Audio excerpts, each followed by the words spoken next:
That's going live.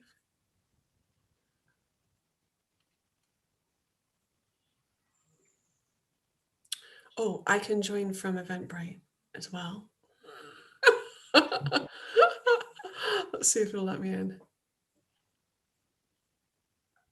That's going live. Okay, I'm gonna mute that. All right. Okay, we're live on YouTube. Okay.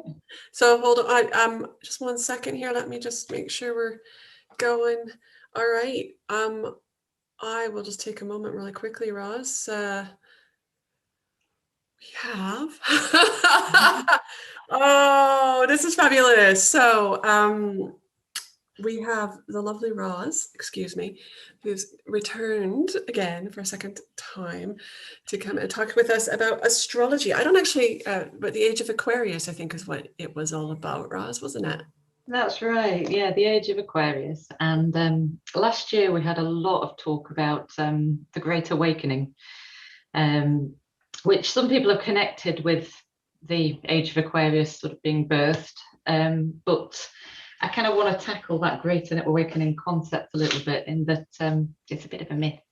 It's a bit of a Neptunian thing, so which is Age of Pisces. And how it happened, it's the nodal axis, and this is just shows how in your face the astrology has been in the past year. The nodal axis is 2 points of fate, so it's what we're going from and what we're going to, and it moves around the zodiac backwards.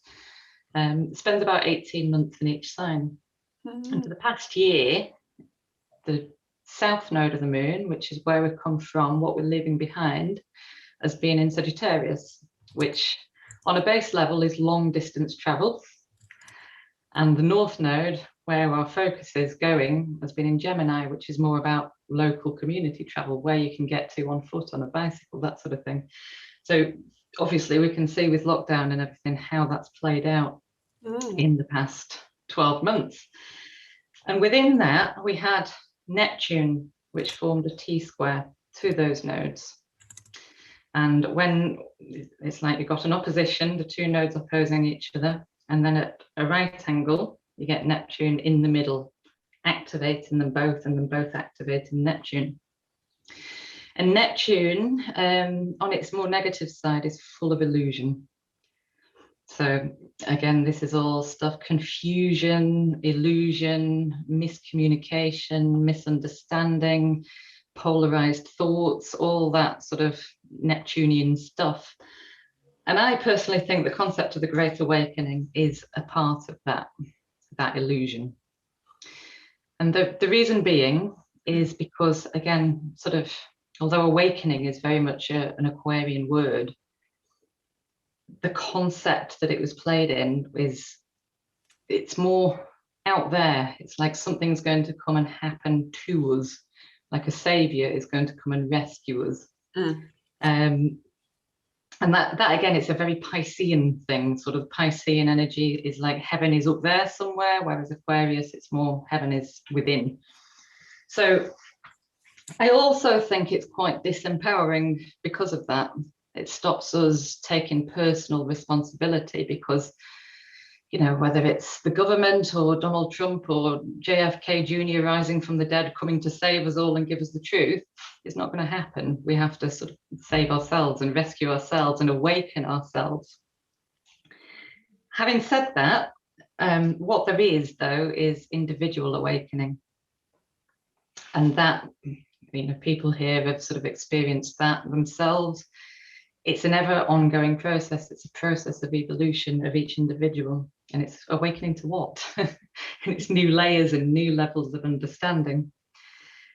But as that individual awakening reaches a critical mass, that's when there's a shift in energy. So lots of people individually waking up to something. I think the past year, most recently, is media lies, and you know, a lot of people I speak to who are in no way, shape or form spiritual or into any of this stuff have said, I've stopped reading the newspapers, I've stopped watching the news, turned it all off, I'm ignoring the lot, I can't trust any of it. And so that in a way is like a little level of awakening, because turning back in on the self and trusting own perceptions. And the more that happens, the more people do that, it creates a shift. So that's my 2 pence on the Great Awakening. Have we got other people in the room? Yeah, we do. We have so we have Kelly, Hi, Kelly. Sarah. Hi. Oh, I thought we had somebody else. Must have dropped off again. That's okay. So yeah, Sarah and Kelly, and of course Chris, who's in a busy place. So yeah. Just to say, if at any point you want to ask any questions or comment on anything, I can't see everybody on the screen. I can only see a small number of people on the screen. So just unmute yourself and shout out, ask a question. It's absolutely fine to do that. So did you catch all that about the Great Awakening? I think I know Sarah's literally just come in. Well, I caught the tail end, and Kelly caught the bulk of it from what I. Yeah, I'll be really honest. If you want to kind of go through it again, like seriously, because I was like trying to fathom the link, and then my password didn't work, and it was a bit and then literally I was just listening, and then you went, so that's my take, and I was like, damn. Okay. Right. What's your understanding? Is it something you've heard of in the past?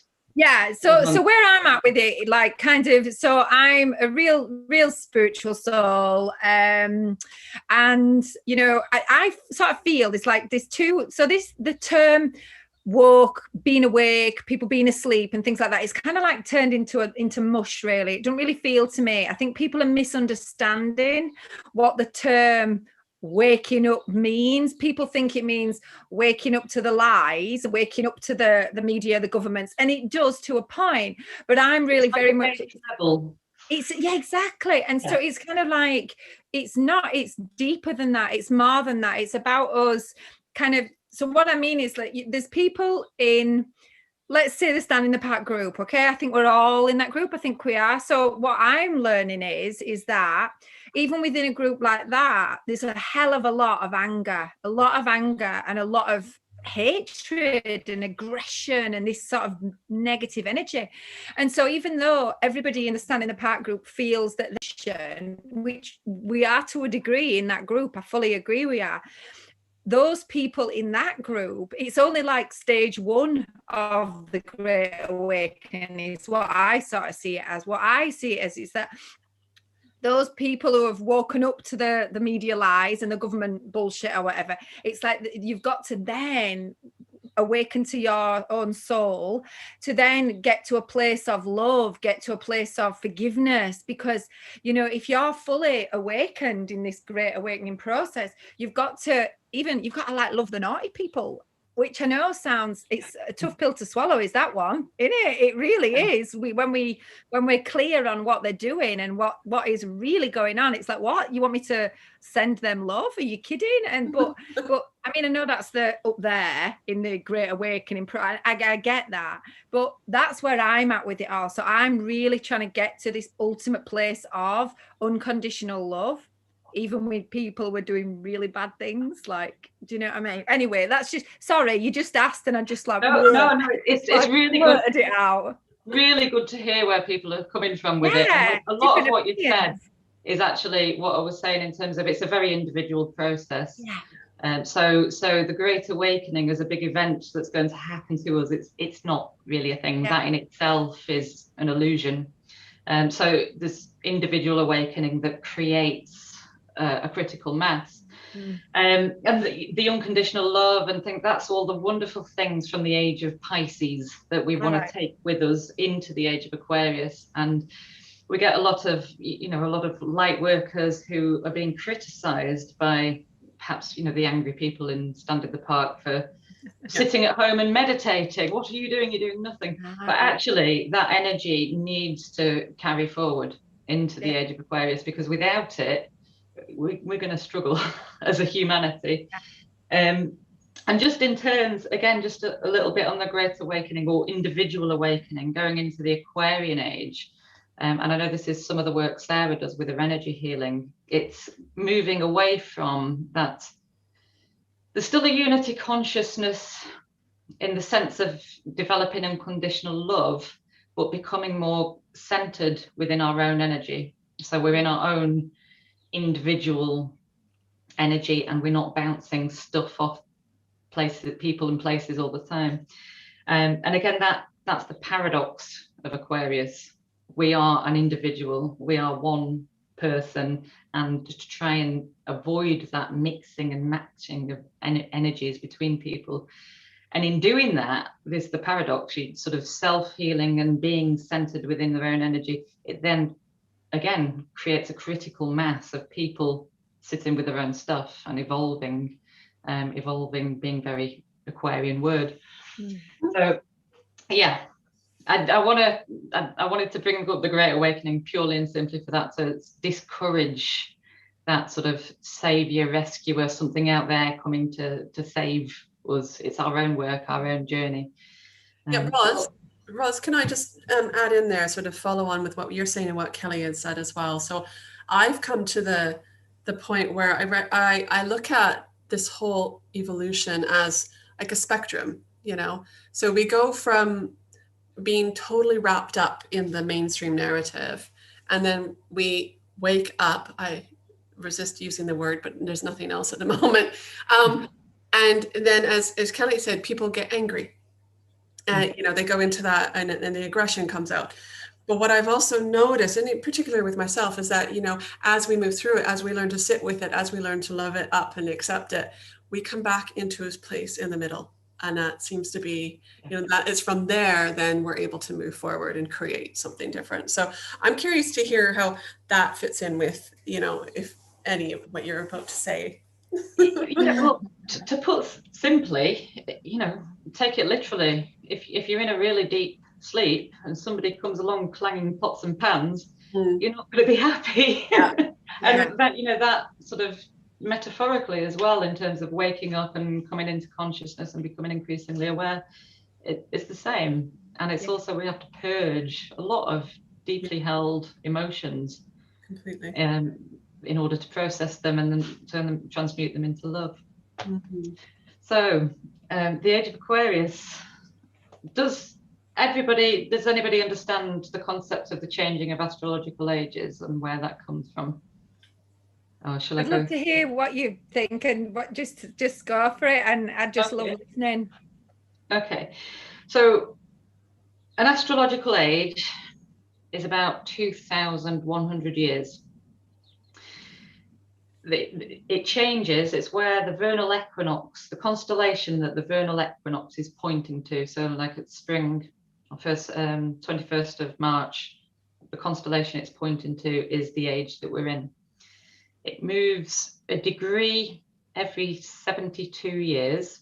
So every 72 years is like a shift in energies, because each degree of the zodiac is 30 degrees within each sign, and each degree has its own very specific energy. It kind of goes out like fractals. So the age changes when that vernal equinox point shifts from Pisces into Aquarius. It's called the precession of the equinoxes. Precession as opposed to procession, in that it goes backwards through the zodiac. So just to give an example of the age of Aries going into the age of Pisces, the most obvious one is Old Testament Bible into New Testament Bible. So I don't know if you've read the Bible or know much of it, but Old Testament is quite hellfire and brimstone, very Mars energy, an eye for an eye. New Testament is a lot more about compassion. You know, it's where we get the concept of the Christ consciousness and the unconditional love. Turn the other cheek. So that's an example of that shift from there. And nobody knows the exact date that it will shift. It's still sort of watching and waiting. It's still happening. But we have got some clues as to when the Age of Aquarius is beginning, because it's not a fixed date. It comes in waves, cycles. It's a process, and there's an overlap and a merge, and that's been happening all of our lifetimes already. It's what we're doing here is a perfect example of the Aquarian age. A group of people of like-minded interest talking about astrology, which is ruled by Aquarius, on the internet, technology. This is just a perfect symbol of the age of Aquarius, really, or the beginning ages of it. So if we look at the age, we present it as if it's an actual birth process and use the metaphor of a human birth. So we have conception, we've got 3 trimesters, is it, of pregnancy. You've got labour, you've got the crowning, you've got the birth, you've got the afterbirth, and then, as my nana used to say, the baby's asleep for 3 days and then it wakes up, and then it's got to learn to walk, talk, feed itself, etc., etc. So when you consider that a human lives 80 years and an astrological age is over 2,000 years, you can see what a long process that is. So we would put the conception in 1781, which is when Uranus, who rules, the modern ruler of Aquarius, was discovered. And at that time, Pluto moved into 0 degrees of Aquarius. I don't know if anybody knows the history there. I know Sarah will have learnt some of this. Has anybody seen Hamilton, the musical? Okay, all that was happening at this time. Yeah. So we've got the American Revolution, the French Revolution, and lots of stirring, of bubbling, of social revolution across the world. Got the American Bill of Rights that was developed then. And this is quite important because what we've got happening, I think it's in 2 years, 2023, Pluto will be hitting that point again. So we've got America, who's gone through all this process. It's done a full cycle from revolution to independence, right the way around, and it's coming back and starting the cycle again. And France as well, the French, the storming of the Bastille, all that happened then.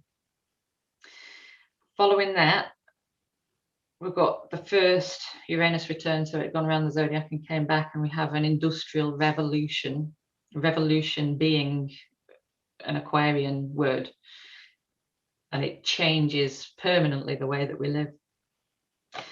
And then following that, the second, so we're still in the stages of pregnancy here with the age of birth of the age of Aquarius.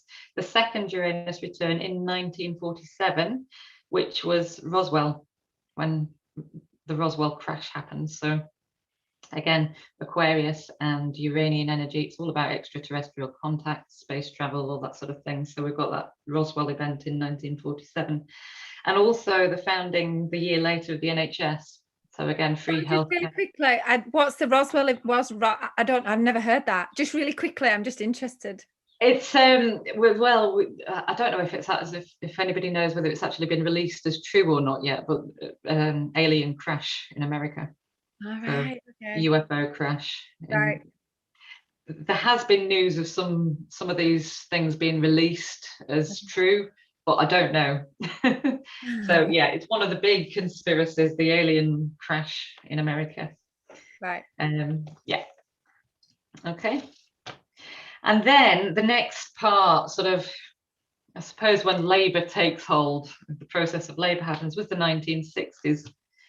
The counterculture, the rebellion.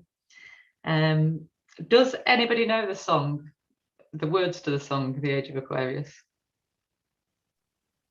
A little bit. I'm curious, other than the title, I don't know the words. Yeah, I know. Yeah, I'm going to listen to it after this. Yeah. It'd be worth a listen. I think it's sort of, again, more Neptunian energy than Uranus. But that, again, was a major turning point, transition towards the age of Aquarius, in that not only we had the counterculture, we had sort of revolutions in music, we had domestic life, all the technology in domestic life going up, washing machines, tumble dryers, hoovers, all the technology that allows us a little bit of extra freedom to explore, to discover, to learn, to do whatever. So yeah, massive change there. And then that brings us to last year, which I consider sort of like the birth point, the crowning point of the Age of Aquarius. Different people have different concepts on this. But this is, it was a Jupiter-Saturn conjunction on the winter solstice, 21st of December, at 0 degrees of Aquarius. And the reason I sort of equate that to the birth is Saturn contracts and Jupiter expands. So you've got that pulsing motion going on in preparation for the birth. And so I would put the full birth at the 3rd return of Uranus in 2031. So, quick summary of the birthing of the Age of Aquarius and the key points within it there. How does that relate to 2020? It's we need to look at that in the context of Pluto traveling through Capricorn.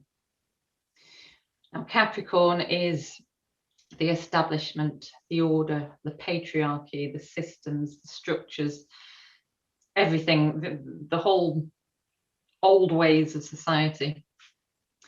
Pluto entered into Capricorn in 2008 when we had the global economic crash.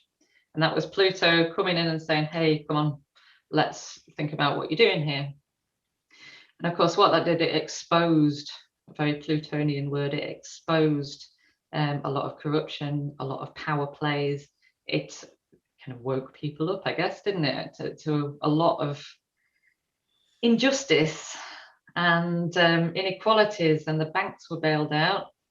And at that point, we as a society, as a humanity, had a choice. You know, Pluto's come along and said, something's not right here, this needs sorting. And we had a choice of either taking it apart brick by brick, looking at it and rebuilding it. And our establishment, Saturn, decided not to do that. And what they did, they bailed out the banks and transferred the unsustainable debt onto students with the rise of tuition fees. And just as Pluto, it'll be interesting to see what's happening. Pluto's coming to the end of its cycle in Capricorn. And it was only 2 days ago I saw a news article about unsustainable student debt and what they're going to do about it. So they shifted the problem, and the problem's still there. And it's, you know, it's until somebody does something about it, it's not going to change. In terms of the lockdowns, 2020 was a massive year in Capricorn. We had Pluto in there doing its thing, exposing everything, bringing all the sludge up to the surface with all the corruption in governments and whatever else. And then we had Saturn coming along and join it, which rules Capricorn. Saturn feels very, very at home in Capricorn. Saturn's like a hard taskmaster, like it's the Lord of Karma. And Saturn comes along and basically takes the checks and measures, saying that needs sorting out, that's not right, that's not right, that's not right. And then Jupiter comes along and joins it and expands all that. And then Mars comes in and activates it all. And what does that mean in terms of the lockdowns? It's preparation for the Aquarian age. If we're looking at what Aquarian age means, a key word is decentralization. So when we look at astrology, we have to look at not just the sign that we're looking at, but its opposite as well. So the axis there is Aquarius and Leo. And just to use that to explain the decentralization, using the physical body, Leo rules the heart, and Aquarius is the artillery system and the blood being transported around the body. So the heart is the central point, and Aquarius moves the blood all around the body. So that decentralization is a massive thing. And that's happened, hasn't it? Workplaces have decentralized, schools have decentralized, government in some aspects is decentralized. We've got more local governments, like my local government in Lancashire, overruled national government just last week and put their own measures in. So ongoing decentralization. And that is what sort of 2020 was about from an astrological perspective. Also, just going back to, as you were saying, as we were talking about the Great Awakening, how it's an individual process, the individual being in isolation, it creates a situation where we have to look in, we have to sort our stuff out. We can't run away anymore. We can't run off down the pub and avoid whatever suffering we're in. We have to face it. And again, that helps, once that's been faced and released, that helps us to evolve in consciousness. So that's 2020 in a nutshell, astrologically. Any questions on any of that so far? Just, I suppose the only thing that's come into my mind is, so, you know, like sort of the people who are behind, you know, the big whatever, what's going on and everything. I'm always like, oh, I never quite know what words to use because I don't want to go into negative energy. I've been describing them as lost souls. So it's kind of like they've just got lost. Do you know what I mean? And they've, you know, their souls have been captured by whatever energies and stuff like that. So obviously what they're wanting is this absolute centralization, aren't they? They're wanting literally central power across the whole globe. So are you saying then that that's what's going to crumble? That's what's going to fall away and it's going to become more decentralized? Not necessarily. Right. The established order Right. is being broken down. Right. I think I know what you're talking about in terms of the sort of globalization of it. Yeah. That is one of the very negative presentations of sort of future Aquarian energy. It is sort of corporate ownership, global corporate ownership, superficiality, empty entertainment. You know, the sort of zombie almost, the herd mentality. That's one of the negatives, and this is why sort of going back to the Great Awakening, it's so important for us to be in our own energy and dealing with our own energy, because that is what will help manifest the more positive aspects of it. And so yes, there's every potential that that is still going to be the case moving forward into the future. Future is the word with Aquarius. Pick your sci-fi film essentially and watch it, because any one of those are potentials. The artificial intelligence, the microchipping, the mixing AI with humans, these are all potentials in the future. The opposite potential, or running alongside of it, and this is where we can get that link to that new Earth split that has been talked about. Dolores Cannon talks about the new Earth.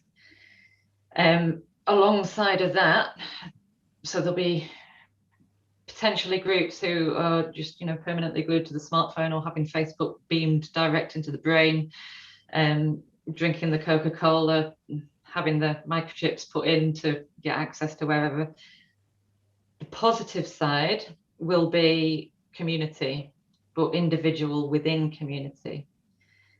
And this is where Aquarian energy is such a paradox, because both can run at the same time. A society of kings was a term I heard one person use for it. So there's been a lot of talk again with the Great Awakening concept of sovereignty, becoming sovereign. And that has been a challenge for a lot of people, not getting drawn into the media hype, not getting drawn into whatever's going on, but making a choice for yourself and being very solid and comfortable in that, and not feeling a need to convince another person of anything, but just being solid within your own decision. And what happens when is that people see you. This is the difference between trying to wake people up and they get angry and leading. And people see you doing well, looking well, enjoying your self-sustainable garden within your community, and they just for a minute turn their head away from the smartphone and look at, oh, I want a bit of that, what's she got going on, and they'll come and join. So again, both is the answer to that, both is a possibility. I'm very much of the opinion that we are individually and collectively co-creators. So whatever energy we're feeding into it is what will manifest, and we're at a tipping point, and it is simply a case of numbers. So whoever can hold that energy the most powerfully, whichever group, that's the way it'll go. You look, Kelly, you looked horrified at that. Oh dear. So yeah. Well, we've just got to do our bit, haven't we? I suppose, you know. Yeah. It's like you said, it's an individual path that we're all on, and we've all got our part to play. And I suppose like little dream girl May kind of believed that it was like a done deal, like we were definitely going there. So I suppose you're sort of saying, oh no, actually Kelly, it's 50-50. I'm like, really? Well, it's not 50-50, it's both could be running at the same time. Yeah. And if it does tip, yeah. you know, we might think there's the vast majority are just following the herd, so to speak, and that's the negative side, the herd mentality. But if you really watch, they're following the herd, but there's like glitching out going on, and there's questioning happening. And if we're all just being very solid in our own energy and doing our thing and creating our future towards the absolute positive that we can imagine, yeah. In the same way that this is happening with your Wellbeing Collective, this is just one perfect example of it. It's Renee and the team have created this, and people from, I don't know, globally, nationally, are all coming together to do this. And yeah. So the more of this sort of thing that can happen, the better. And yeah, it is very much about, as what Roz says, about, you know, individual and sort of group co-creating. You know, we have a choice on what we create within the situation that we're, you know, is being thrown at us, and through that we can create something absolutely magnificent. So you know, I'm the whole thing about the two sides of it coexisting at the same time, Roz, I find really I think it sort of soothes something inside, you know. Yeah. And it's coexisted for a long time, really. In fact, I would say a coexistence of this type moving into Aquarius energy would be even better than what we've had the coexistence we've had previously. Okay. Just going into the difference between the age of Pisces and the age of Aquarius. Piscean energy, on the absolute positive extreme, is the Christ consciousness.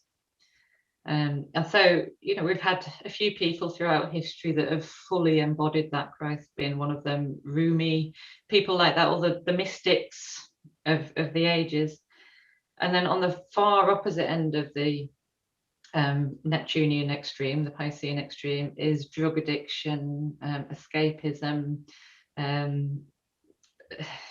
victimization, drama. So can you see how, even though there will be multiple layers and levels of it, there will still be a positive aspect? Again, it's sort of that, it goes back to the Great Awakening thing, and why I don't like it. It kind of gives the illusion that we're all going to go skipping off into the sunset hand in hand. and it's not the case. And with Aquarius, again, just the importance of being in your own energy so that you can create for you. And then that brings in the polarity from Aquarius to Leo, the sovereignty, Leo being the sovereign, the king, you're king of your own castle. And the herd look around and go, I want a bit of that. and they follow example. They start saying, what's she doing? What can I do? So yeah, anything could happen. Aquarius is very futuristic. And I don't know if you're a sci-fi fan, I've watched quite a few different sci-fi films, but you get the utopian and the dystopian sci-fi futuristic films. Now, a lot of what's been fed into our consciousness is the more dystopian futures, because that sells more, basically. But we can create the positive. And within that, self-sustainability is a big thing. So everybody, just by way of example, something that's happening where I live in about a 4-year-old housing estate. We've all got a garden. I've created a veg plot. People behind me have, people next door. We've all decided, well, I'm going to grow this. They're going to grow something else, and we're going to swap. So that getting in touch with the earth and being self-sustainable within a community, again, it's the positive aspect of Uranus. Just to talk about Aquarius a bit more, it's an air sign, and we've got the 3 air signs. We've got Libra and Gemini. Gemini, so air, it's about thought. Gemini, it's about personal thought. Libra is sort of more interpersonal, relational thought. And Aquarius is more transpersonal. So it's a higher mind. And so it's expanding into that higher mind. And again, multiple things can come out of that. Cyborgs or massive, wonderful community. It could go either way, depending on what the individual does with the thought process it receives, because received thought is, again, very Aquarius. Being an air sign, aviation is a very, very literal interpretation. And exploration is a big thing. So exploring the sky. The age of Pisces was sea exploration and discovering land by sea. Aquarius, going up into the sky and discovering through exploration of the sky, including space exploration, which again we're seeing a lot of with Elon Musk and his trips to Mars. So yeah, potential for ET contact, that's there. And if that happens, again, that will create an influence, that higher mind influence on what are them lot doing down there on that planet. There's better ways of doing that. Wind, being air, wind power, solar power, all things that could just really take off, improving the environment, which we're seeing, which is wonderful, absolutely wonderful thing. And I think it will take off quite drastically. Going back to decentralization again and just bringing cryptocurrency, and cryptocurrencies come about, and again, that's a decentralized form of currency, which we've got Uranus traveling through Taurus. Taurus rules money. Uranus is the ruler of Aquarius, and it shakes everything up. So there will be a lot of instability with that, but again, it's creating new forms of decentralized currency to again create more independence, in a way, more self-sovereignty. So yeah, the main paradox is being interconnected but separate. That's the main paradox. So if there are people over there who want to be following the herd, that's fine. They're allowed to do that. And we stay in our sovereignty. So does that answer some of the questions in terms of the positive, negative, or not? I suppose for me, it's we have, throughout these last however many months, we've all done our own introspection and also sort of exploration into our interpretations and things like that. So I suppose for me, like, I don't have many of these conversations, and so for me, I find it really eye-opening to listen to different things, because in my brain, in my spirituality, in my path, it's like we're just kind of, it's like it is the great awakening, and we're waking up to our soul's potential and stuff like that, and then it's like we're heading on towards heaven on earth, this Lemurian energy, Lemuria and Atlantis and blah blah blah and all of that.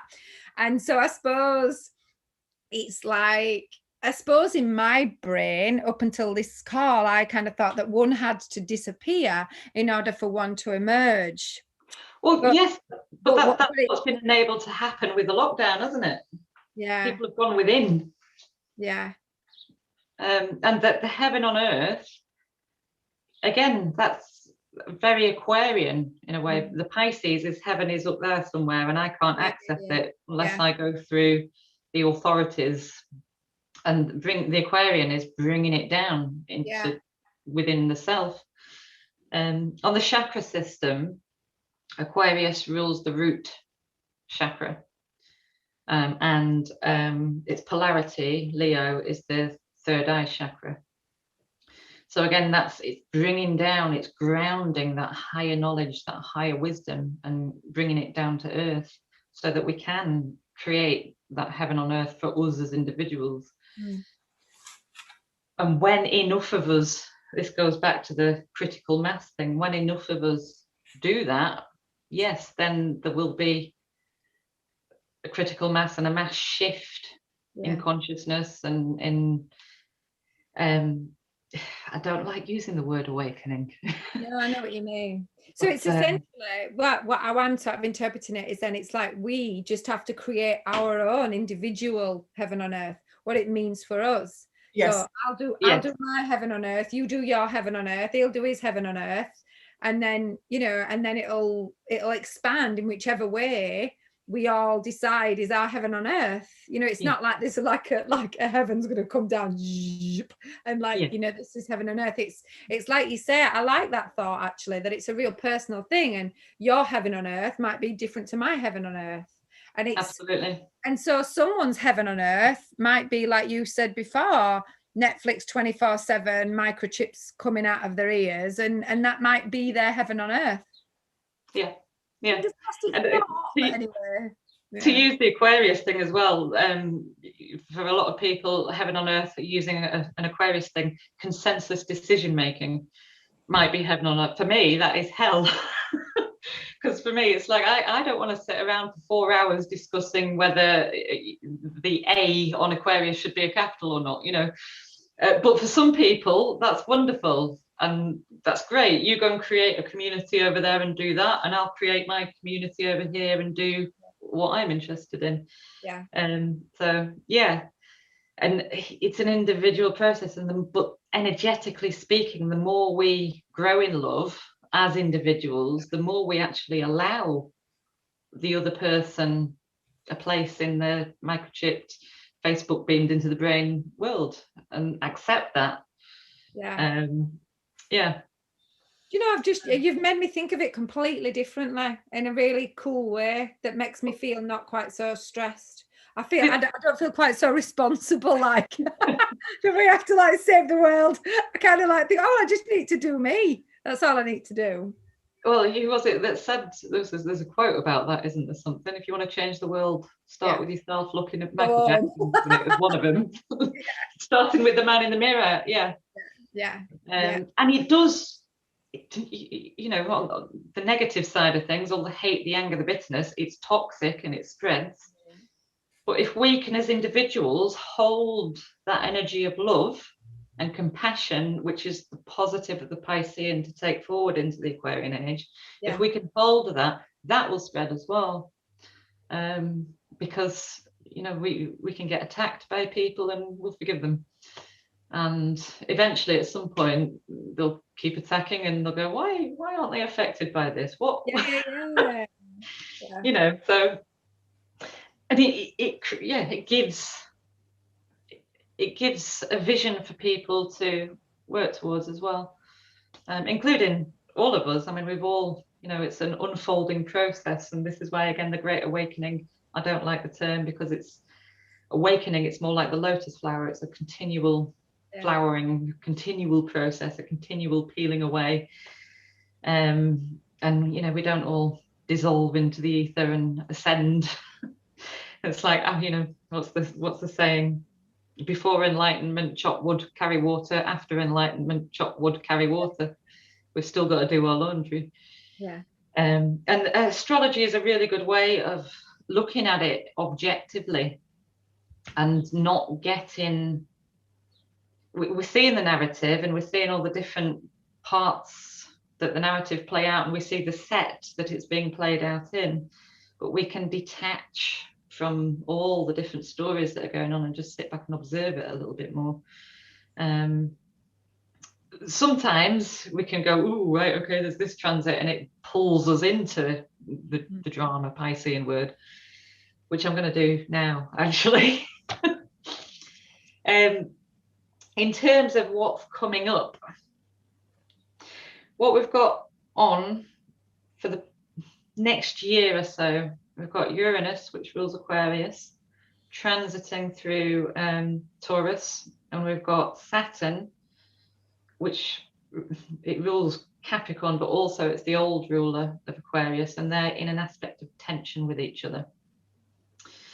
And what the key words for that is social revolution. And again, revolution might not be as we expect it to look. It could literally be schools. For example, if there's a revolution in schools, schools look back over 2020 and go, hey, some really good stuff comes out of that. We're going to do things very, very differently next year. That can be a form of social revolution, as well as the mass protests that are going on across the world. That's a form of revolution. New forms of music. Every time music's evolved, from, you know, like Neil Young to the Sex Pistols, that sort of evolutionary leap happened during one of these squares. So that's going on all year. And next year, I'm just going to check my dates on this. That nodal aspect that I mentioned at the beginning, did you catch that, Kelly? No. You've got the south and the north node of the moon. It's a mathematical point, and it's like points of fate that show the direction of travel that we're going in as a humanity on our individual charts, and also but as a collective. And as I said in the beginning, at the moment and for the past year, the south node, which is the past, what we're leaving behind, has been in Sagittarius, which on a very basic level rules long distance travel. And the north node has been in Gemini, which rules where you can get to on foot or on your bicycle within the local community. So I said at the beginning, that just kind of shows how in your face the astrology has been playing out over the past year. At Christmas, that north node moves into Taurus, and it travels, and this is the point of focus that we're heading towards. And it's going to travel and it's going to hit Uranus. And then we're going to have a series of eclipses on top of it. And then we're going to have Pluto go to the 0 degree point of Aquarius. So next year, some dates for your diary. May the 16th, we've got a total lunar eclipse. It's actually in Scorpio, but it's on that axis. And then November the 8th, we've got a solar eclipse in Taurus. And Uranus and Mars, which the two together is a very volatile energy. It's sort of like the Tower card in the tarot. It's just like a massive shock and crumbling of everything. So with the North Node, Uranus and Taurus meeting up and with Mars, Pluto in Aquarius, that's like a lot of tension bubbling up, real tension bubbling up. I'm not going to make any predictions, but it's back end of next year. Yeah, we've got the North Node going into Taurus at Christmas this year. Yeah. And then May the 16th, total lunar eclipse in Scorpio, so the sun will be in Taurus on May the 16th. And then November the 8th, the solar eclipse in Taurus. I think it's solar. It might actually be a lunar eclipse. I need to check that. Is that November 8th this year or next year? 2022. Okay. Yeah. So they're dates to just watch what's happening. And with Uranus involved, there will be shocks. With Mars involved, they will potentially be violent. It being in Taurus, it could be related to the financial system, the Earth itself, earthquakes, volcanoes, things like that.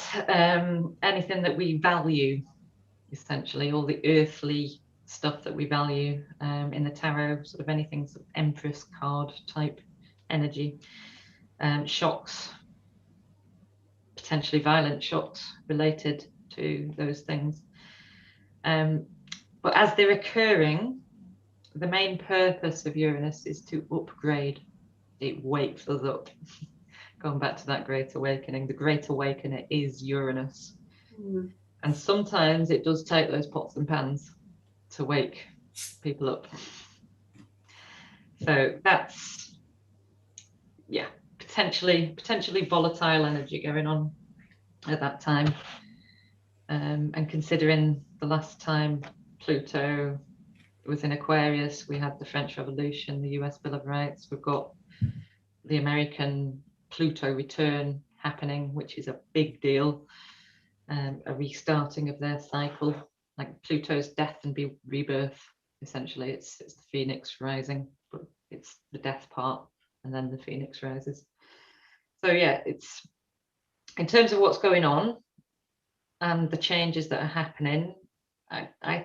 I would say we've got till about 2026 before things really start to level out a little bit and we get used to it. Are things going back to normal? No. I mean, not supposed to. Yeah. Because we can't evolve if we stay the same. Yeah. And we have to evolve. So, okay. We've gone a bit over time there, I think. Anybody, any questions, any comments? Or... No, that was just really interesting for me. I love listening, I love learning, I love hearing different people's perspectives on things. So yeah, thank you, just brilliant. Well, really cool. Thank you for coming. Yeah, Okay. And I'll just keep an eye on like the group and whatever's going on and things like that. But yeah, I just really appreciate you doing this and putting your time in. It's really wonderful. Oh, good. I'm glad you enjoyed it, and I'm glad you got something out of it. Yeah. I think for next month's coming up, your Wellbeing Collective, they've come up with themes for each month. Yeah, we're looking at grounding and rooting. Is it next month? Grounding and balance. Yes. No. Yeah. So, I will say it's like I didn't realize that it was going out live on YouTube, because I'm a bit like, oh, like I'm not. Do you know what? If I'd have known that, I'll be honest, I don't know if I'd have come on. I really thought sure I would have either. I really thought it was like a private kind of conversation, and then halfway through I looked and I was like, oh, like that. So just a bit of feedback, that's all. Do you know what I mean? That's fine. We're feeling our way through this, you know, and we're working at building a platform anyways. So yeah, of course. Yeah. I know for me, it's just like, you know, conversations like this, I don't like to feel that like anybody can hear what I'm saying. Do you know what I mean? That's just me there. We definitely don't have millions of people watching anyways.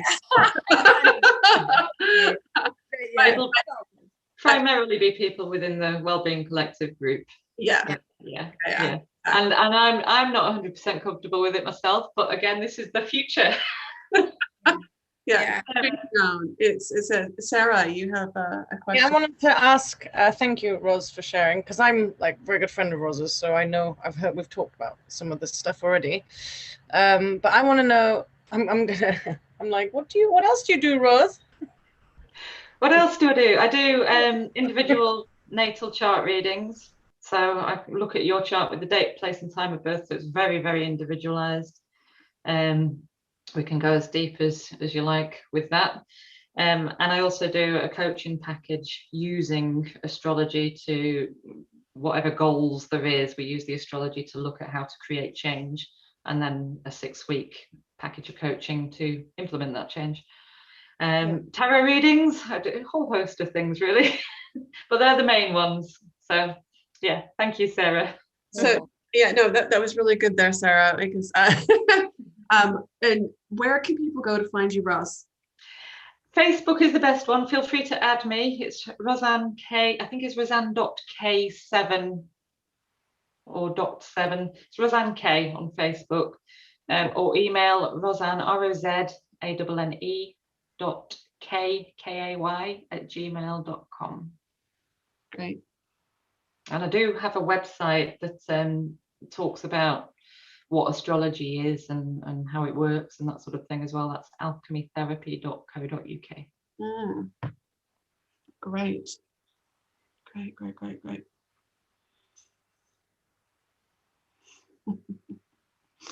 Excellent. Thank you so much for your time, Roz. Thank you all for coming. Definitely. No, thank you very much for everybody who joined us this evening. And thank